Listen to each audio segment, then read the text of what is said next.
Maksak. So yun ang maganda dito kasi nga modular siya. Tapos dito mo na ilalagay yung stove. So pwede kang maglagay ng hugasan ng plato. So yung pinakamurang nakita nating IGT table. Okay, so ngayon i-compare muna natin.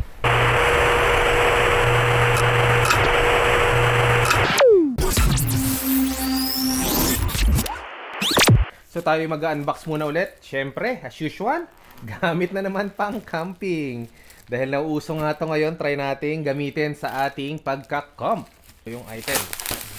Okay, ito yung binili nating bagong item sa camping. Tinatawag nyo lang IGT or Iron Grill Table. So, unboxing tayo ngayon itong binili natin. Check natin kung legit. So, ang brand niya ay Vidalido. So, maraming brand nito ha. So, kinuha lang natin yung pinakamurang brand muna, testing. Kasi first time natin magkakaroon ng ganito. So, at least try mo natin yung hindi ganong kamahalan. Actually, itong Vidalido, this brand, siya yung pinakamurang nakita kong IGT o Iron Grill Table. So, i-test natin kung maganda rin ba siya o tulad din ba ng mga mamahaling brand tulad ng Black Dog at saka yung SWS ata na worth 6,000. So, ito mura lang ang bili natin. Almost half lang din. Half price lang siya. So, tignan natin kung anong meron sa loob. Let's go!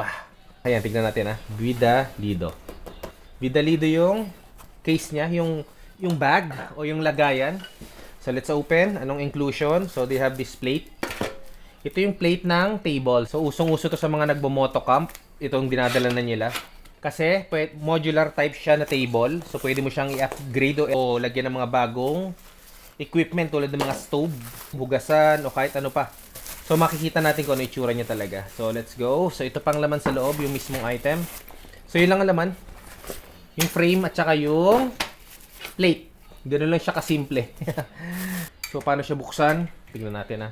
So, paano siya buksan? Ito munang pinaka-frame. Yung ating frame muna. Ay, yung ating stand. Stand or frame. So, ibinubuka lang daw to. So, ibubuka mo lang ng ganito. Wow! Transformer. Ayan. So, ayan. Makapal siya. So, ito yung height niya. Sa 42 atang height nito.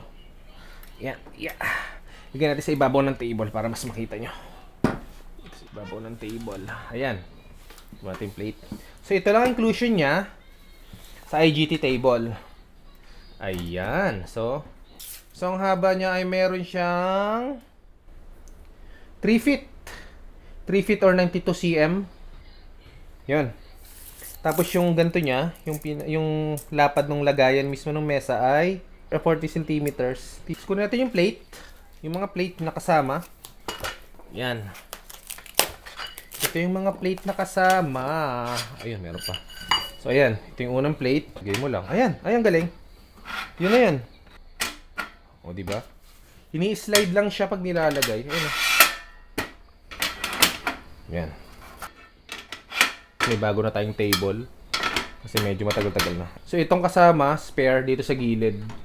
Kasi dyan mo pwedeng isabit yung mga kaldero mo. Maksak. Palit yung mesa. Teka, hiurong na natin. Pwede na nating ibaba. Yan, dito na lang sa baba. Okay, so i-slide mo lang. Ayan. Natanggal isa. Yan. Binyagan ah. Yan. Tapos teka, sukatin natin yung taas nito. Yung taas niya ay 16 inches yung taas. Isa sa maganda kasi sa IGT, pag bumili ka ng mga pwede mong ilagay dito tulad ng stove, tatanggalin mo lang tapos dito mo na ilalagay yung stove. So meron ditong nabibiling ina-attach. Yan.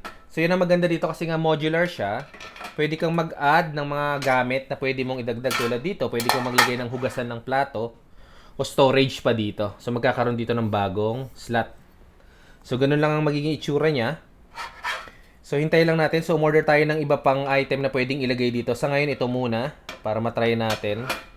Importante masukat natin pala to, no? Kasi yung ibang item ayun 25. So tama naman.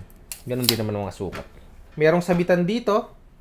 Meron sa gilid, meron sa gilid. Tapos ang maganda pa, pwede mong i-adjust kung nabababaan ka. Pwede mong i-adjust yung paa. Snap lang. Hindi mo na kailangan iikot. Angat lang natin yan. Snap mo lang sa ilalim. Tapos, click. Ka-level na natin. Kung titignan nyo, ito yung sabitan na sinasabi ko. Ayan, ito yung sabitan na mahaba. Lagayan niya ng mga kalde-kaldero mo. Yan. So, ito yung cover. Ayan, yung natatanggal. Ilalagay mo lang yan dyan. Yan. Angas.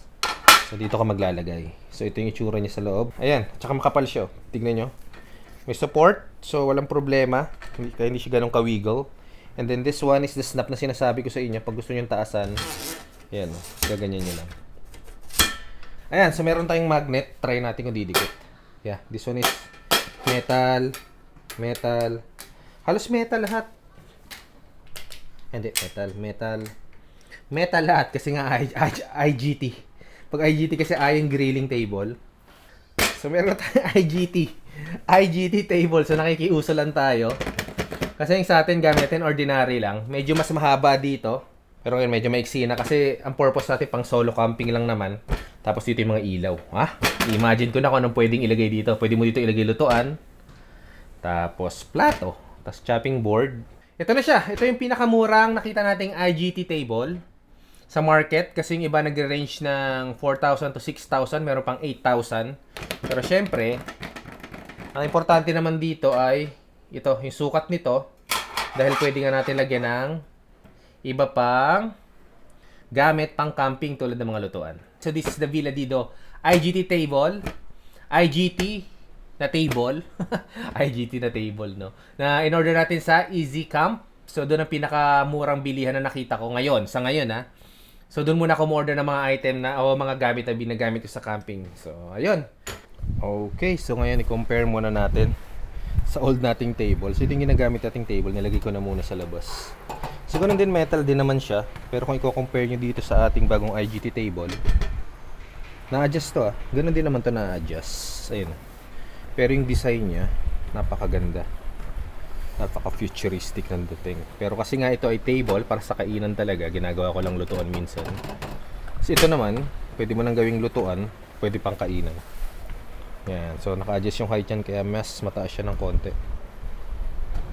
Yan, ganda na itsura niya. Kung i-compare mo dito na may ganitong table na ditanggal. Ito di ganito na lang. Mas madaling iligpit. Actually mas madali siyang iligpit compare dyan. Kasi meron pa siyang mga ganito. Yan o. Silalim mga bakal-bakal. Ito, naka-built-in na siya lahat magkakasama. So itutupi lang to. Ito lang po problemahin mong iligpit. Sa haba, mas mahaba to eh. So ito kasi mas malapad kung kukompare, tignan nyo. Yan. Konti lang naman. Pero dahil nga pang solo camping lang tayo, so pwede na sa atin itong ganito lang. Importante, matatanggal to at saka makakapag-upgrade tayo ng pwedeng ilagay dyan. So, ayan. Okay, so hanggang dito na lang ang ating semi-unboxing o semi-review para dito sa IGT table na nabili natin galing sa Easy Camp na may pangalang Vidalido na brand, na mura lang. Half price ng mga nabibili natin, mga 6,000 o 8,000 dyan na IGT. Let's go! Susubukan natin sa camping to. Thank you for watching. Please like and subscribe and hit the bell button para po ma-update pa tayo sa mga susunod nating mga video dyan.